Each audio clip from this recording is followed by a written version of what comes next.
we'll meet with a variety of faculty, staff, and students to discuss all things Arkansas State University.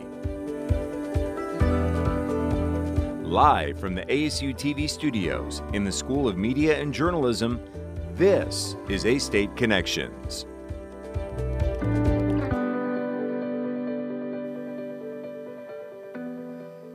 And hello, everyone. Welcome to A-State Connections on ASU-TV. I'm Johnathan Reaves, an academic advisor at Arkansas State University. My guest today is Dr. Rick Stripling. He's a former Vice Chancellor of Student Affairs and Enrollment Management at Arkansas State and is currently the Program Director for the Master of Science in Higher Education program and an Associate Professor.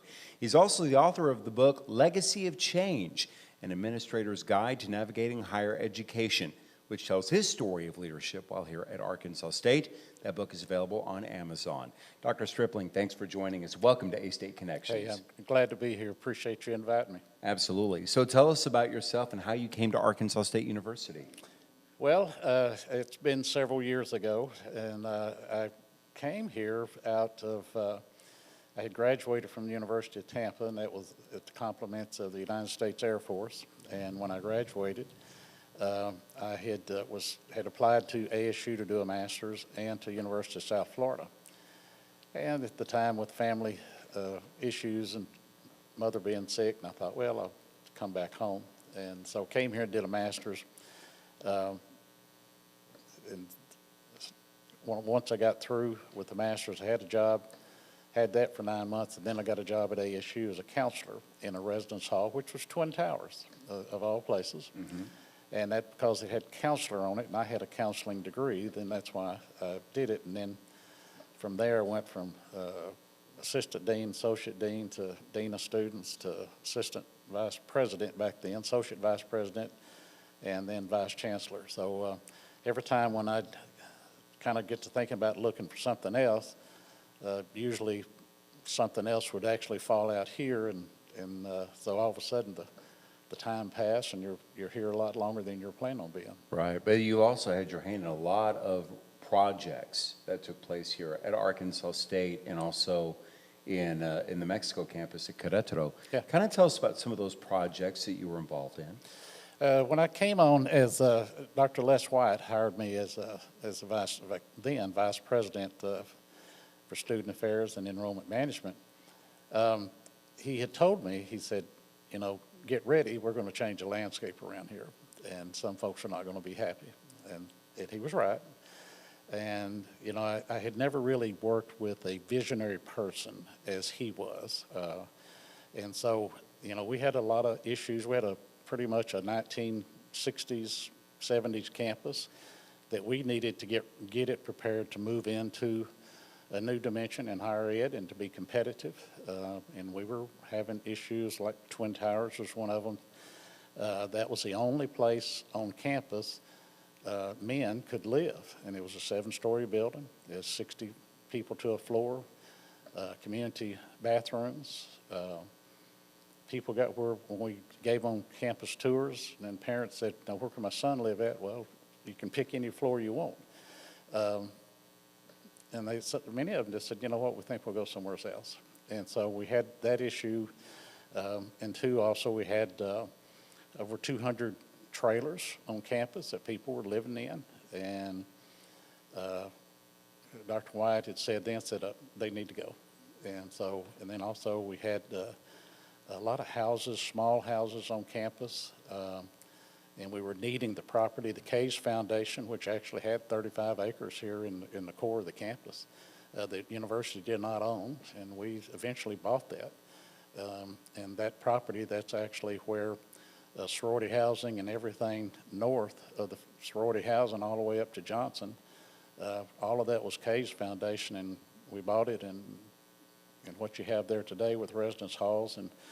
And so we started tearing down a lot of things, and we had, excuse me, we had looked at a lot of other things, and as part of as a sample of that visionary, we had this quick meeting one day, which got notified shortly of it to meet in front of the old Ring Center out on the grass lawn.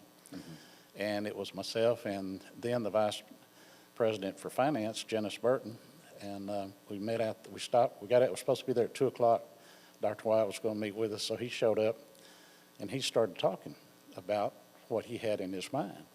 He said, well, we want to build a building that'll hook onto the Ring Center, and it'll come across Aggie Road and within 50 feet of Wilson Hall. Okay. He said, now I want to also take the old Ring Center and convert it to a one-stop shop operation for student affairs and put all the student services in it. Okay. He said, then I want to have a long hallway that'll go all the way through, and it'll come out into a covered walkway at a parking garage, okay? And then, when you come through that, we're going to have a living learning community on the north end of that towards Johnson, okay? And we'll also move the post office into this post office, okay? Because we're going to close Caraway Road. He turned at us and he said, you get that? Yeah, we're good. You're talking about some major changes, getting around campus and the way it's going to work. That's the way he worked. And he said, all right, let's go to work. He left. And we're sitting there looking at each other thinking, this will cost $100 million. I said, where are we going to get this money? He said, I don't have any idea.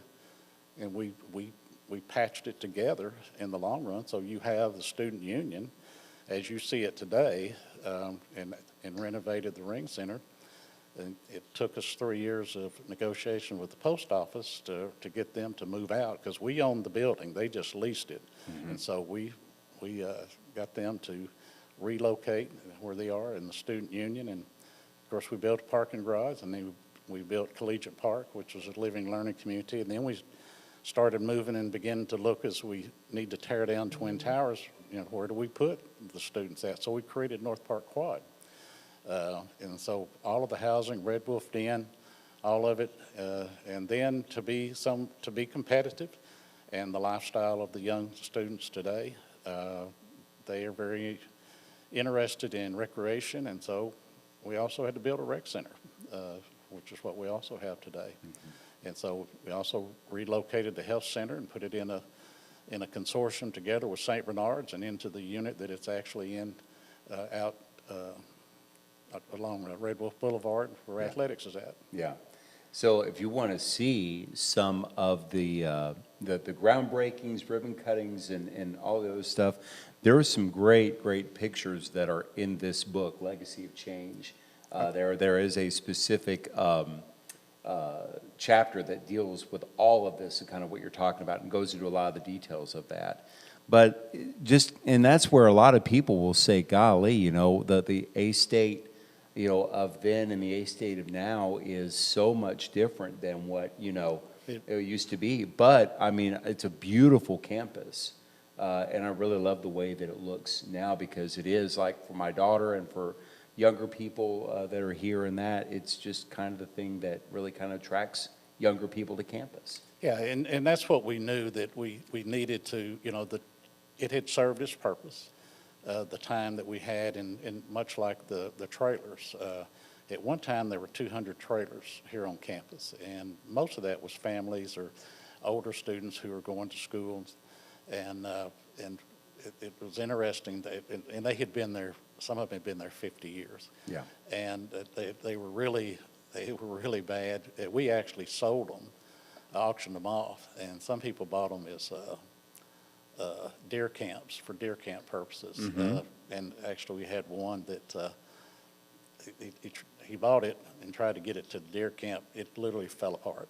It never got it there. Right. So they were pretty bad. And we went on that project. We had created a design, and that design, when we got with the architects and presented to Dr. White, he rejected it. He said that won't work. And so what he did was he said, go to Rosemary Beach in North Florida and take a look at it in Seaside, and take a look at both of those. Come back with a concept. So the concepts you have out there are actually from condos that are actually a part of Seaside in Rosemary Beach in Florida, and that's why the colors are like they are. Yeah. And that's just a beautiful complex that's kind of over there in that area. It's Yeah, really, it really was nice. just that the living style was just, like I said, the Yeah. trailers were just, it was really something that had to, and two, being in a tornado place, it was just, it was subject any time to be completely Oh, cleaned absolutely. out. And we know about that over the past, several weeks. We being here in we get Arkansas. reminded of it about once a week now. Right. I wanted to ask you about this book, Legacy of Change, Uh-huh. because we'll talk about that, and we're thankful that you're here to talk about it. How did the idea come up for you writing this book? And by the way, it's an administrator's guide to navigating higher education. Why did you want to write Legacy of Change? Well, I think if you'd asked me, a few years back, you said, you ever thought about writing a book? No. And had the idea ever crossed your mind? No, never had. But as I had moved through and had spent 20 years of, when I was talking about construction, when we were groundbreaking for starting a new project, we were already sitting around the table talking about what's next, and we were moving to the next. That's what sometimes created some frustration on campus. You block out Aggie Road, and then all of a sudden, universities are very traditional, and faculty and staff can be very traditional, that environment. And so upsetting that created issues. And so for us, there were a lot of things that happened that I think that was worth in the long run telling. And so when I had moved over from the administrative side to the faculty side, I had several people say, you should write a book. And actually, I had 6 bosses in 9 years. I worked for 6 chancellors in 9 years. And part of that, a lot of people would say, how do you survive that? Yeah. How do you survive that change? You see a lot of times people come in, people leave, that kind of thing. And so, I got to thinking about it. And one of the things that we do in academics, and I do it, we teach students frameworks. We teach them theory. We teach them, how things should work.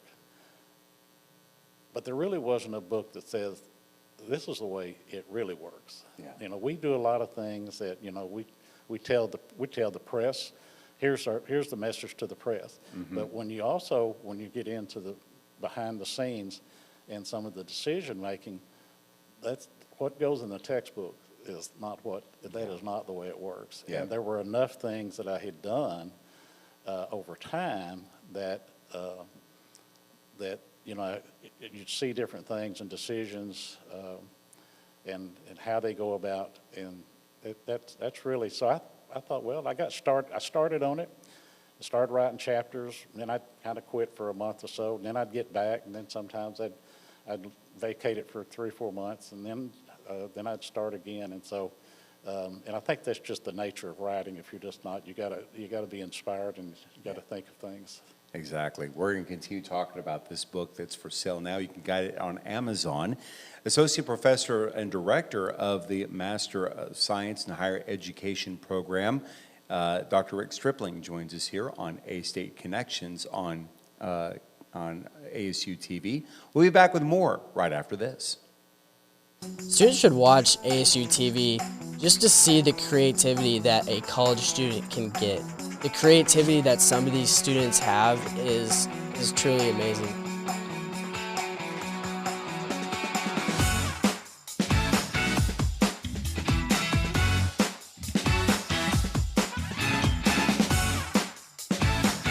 Getting that experience can really just take you further, and I feel like our program does that for a lot of students.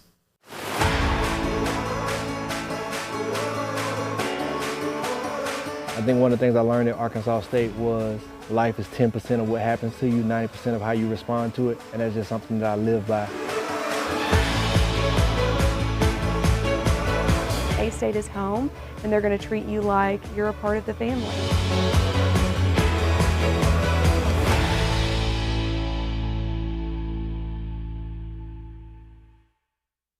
Red Wolf Radio is a student-led organization at Arkansas State University wanting to hear your takes on pop culture, music, the news, and college life. Just about anything you can think of.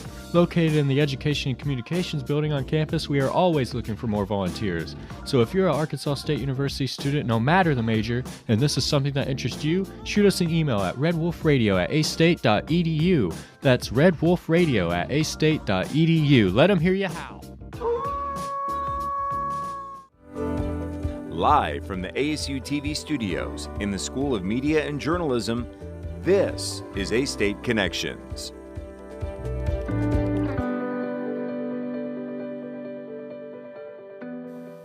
And welcome back to A-State Connections on ASU-TV. I'm Johnathan Reaves. We're continuing our conversation with Associate Professor and Director of the Master of Science in Higher Education Program and former Vice Chancellor for Student Affairs and Enrollment Management, Dr. Rick Stripling, here on A-State Connections.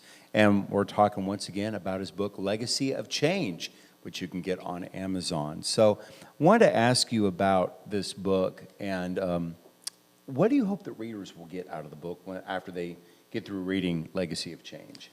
Well, you know, Jonathan, I think one of the things writing the book, I had to kind of keep in mind, you know, an audience, you know, who am I speaking to?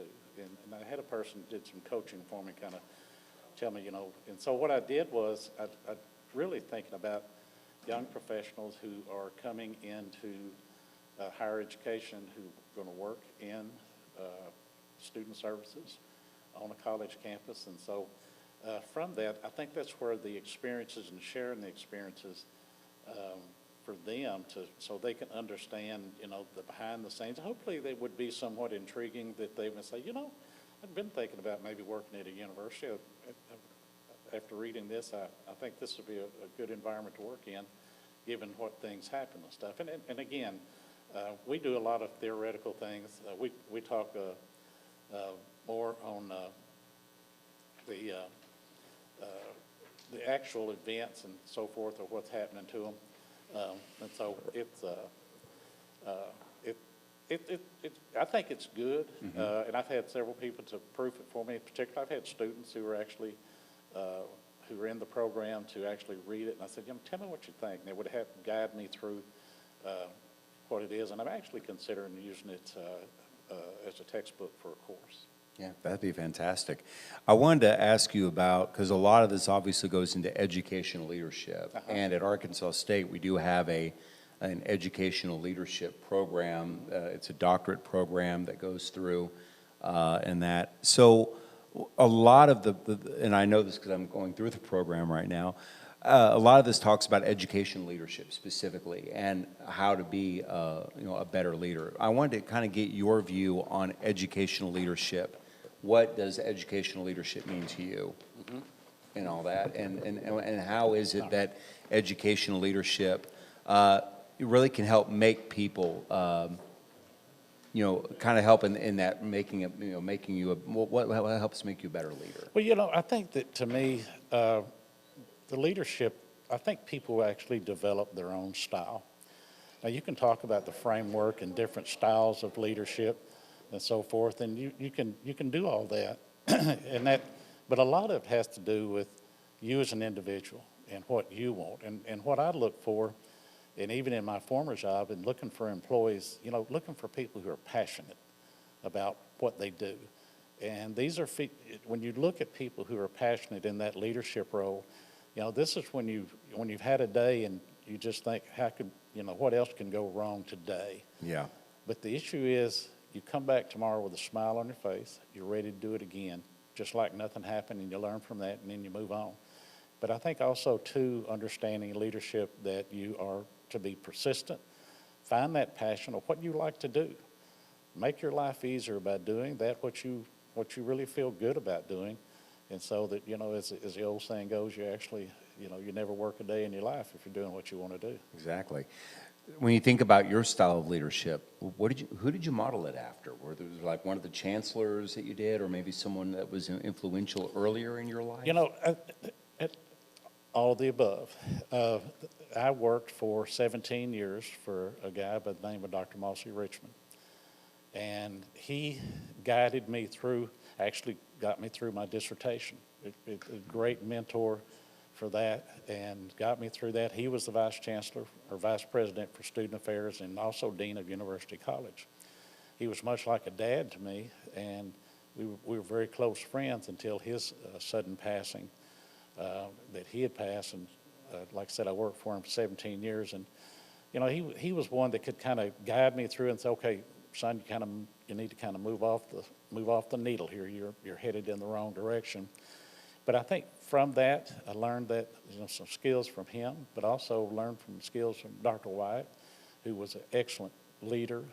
But all of them, the people that I've worked for, you pick up those things as you go through life, and you say, you know, I think I could do things this way. It might be a better way to do it. And so I think that if you culminate those things, but the key to it is, in my mind, leadership, surround yourself with strong leaders. Don't be afraid of someone who's smarter than you. Don't be afraid of someone who can get things done. Just learn from them and watch them and just emulate what they do.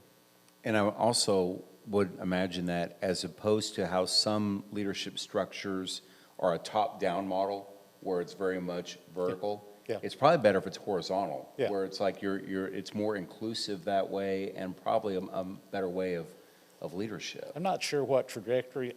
Sometimes it's a combination of both, because some of the things in the style of leadership and the style of working that I spent most of my time in as a vice chancellor, we moved very quickly. I mean, we moved real quick, and sometimes for a university that often it really kind of stuns some of the people. What you're doing, and we've, you know, I've had situations where I've had to deal with protest because of the things we were doing, and you know, you sometimes you take your beatings, but you figure out next day we still got more to do, so you just keep going, and so it helps.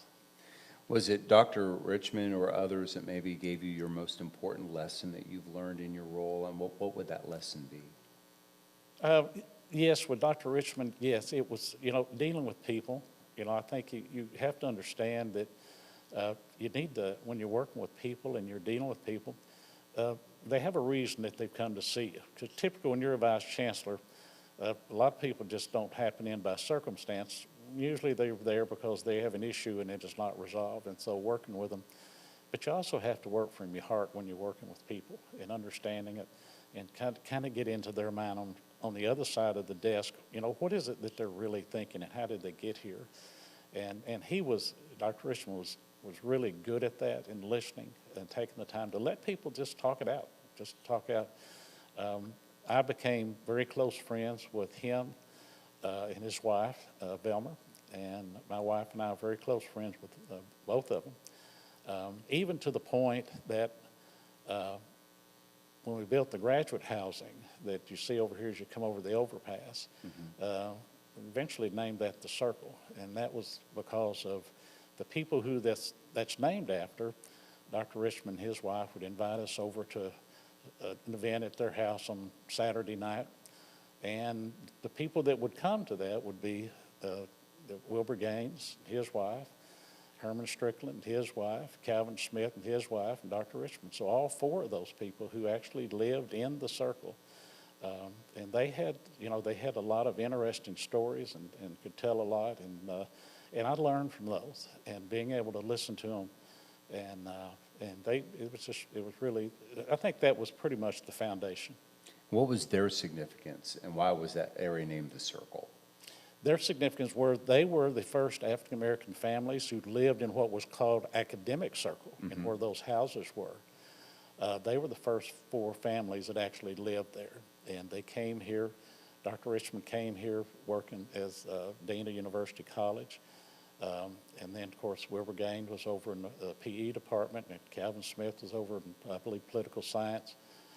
And so they all experienced a lot. You know, they were actually here in those the 70s. They had been going to school and come off the 60s, which was a very difficult time in the United States. And so but you know, the thing is, they didn't harbor those things. They learned from them. They moved on. and they were quickly being able to move up the ranks and take on positions, and they were just really, they had a really, there's a lot to learn from them. When you talk about amazing people, beautiful people, and trailblazers at A-State, the circle. And Yes, I'm so happy that that was dedicated in there. Well, you know, I had thought for a long time, Patrick Dixon, the late Patrick Dixon, who was my housing director, when we were building that project, we didn't know what we was going to call it. And we knew what it was going to be for. And he kept telling me, he said, look, you know, we're going to get ready here soon. We're going to start registering to house people because the project was going to complete. And he kept saying, what are we going to call it? What are we going to call it? I said, well, I don't know. Let me think about it. And I kept thinking about it. And one day I came over the overpass, and I don't know what it was. It hit me, and I looked out there, and I thought, 4 buildings. I knew we were building 4 buildings, but it didn't dawn on me. 4 buildings, 4 families that lived in academic circle. Immediately came into the office. Dr. Lonnie Williams was in the office, and I asked him, I said, Dr. Lonnie, it was only 4 African-American families in the circle originally. He said, yes. I said, we call it the circle. Yep. Simple as that. And that is appropriate. That's and it. That was fantastic. Yeah, and all it was that. the first African-American housing buildings in the state of Arkansas, named after African-Americans. As we wrap this up, and I wish we had more time because I would love to be able to just keep talking, this conversation going and all that. We'll have to bring you back. I'll come back talk for about another Mexico. part. Yeah, we'll talk about that definitely because there was a lot of great stories here. So I definitely want to talk to you about that's that. my other book that I'm actually getting started on. It's called Legacy of Change 2. It's designing American residential campus in Mexico. We're going to have to talk about that and definitely bring you that. But really quickly, I want to ask you this. What, for students that you teach in the higher education who want to be the next leaders in higher education, they're going through your master's program that you're going through, what piece of advice would you give to those students and others who are thinking about going into higher education administration and being the next leaders? Well, one of the things I think we try to emulate this in each course in the master's program. What I try to do with hiring the faculty and the adjuncts is all of them are either have been a president or they've been a vice chancellor or an associate vice chancellor at that level. And I try to have them so they can share themselves. When you want to get out of the textbook, you want to get out of, well, here's what it was in print, what it said. And so I would hope those students would glean from that and take that experience and say, yeah, we know what they said in the textbook, but also here's another way to look at this. And so being able to be an open-minded to those experiences, I think is creative, but also being able to figure out what it is you want to do. And I think that's part of that exploration that the students have, and we have a role in trying to help them define who they are and what they want to be. Very good.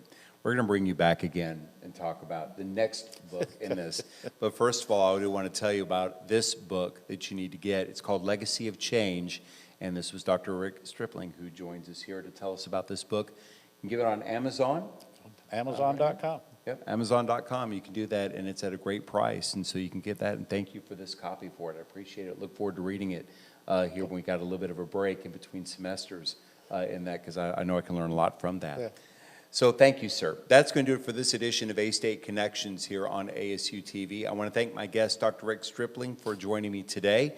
We talked about the new book, Legacy of Change, An Administrator's Guide to Navigating Higher Education. You can go get that now. Also want to thank Instructor of Creative Media Production, Dustin Sullivan, and his amazing students in Video Production 1 who are behind the scenes running the show today. Also thanks to broadcast engineers Timmy Arquette, Aiden Barber, and graduate assistant Reese Barnett for their help on the show today. So long, everyone, and thanks for joining us.